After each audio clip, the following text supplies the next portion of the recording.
A new online drama is unfolding between Nollywood actor and matchmaker Adams Kehinde, famously known as Lege Miami, and social media critic Martins Vincent Otse, popularly known as Very Dark Man, VDM. The argument started after VDM called on Seyi Tinubu, the son of President Bola Ahmed Tinubu, to speak to his father about Nigeria's development. He called on Seyi to give him listening ears and speak to Tinubu on behalf of the youths. VDM made it known in the video that he is the only one in such a position, adding that his father is old. Lege Miami took offense at VDM's message. In response, he gave the critic an 18-hour ultimatum to apologize for what he called disrespect. VDM stated that the only apology to Seyi Tinubu is for associating himself with someone like Adams Kehinde, who is famously known as Lege Miami. Instead of apologizing, Very Dark Man challenged Lege Miami to spell certain words, suggesting that the actor lacks proper education. He further shares the reason for his approach, adding that being in China has opened his eyes to a lot of things. In a new video, Lege Miami laughed off VDM's remarks. He admitted that he's not highly educated,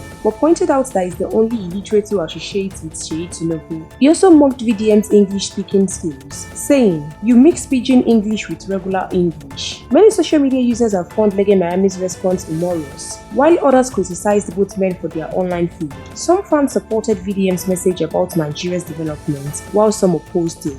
We will continue to supply you more trending news updates. Please stay tuned to NaijaNews TV.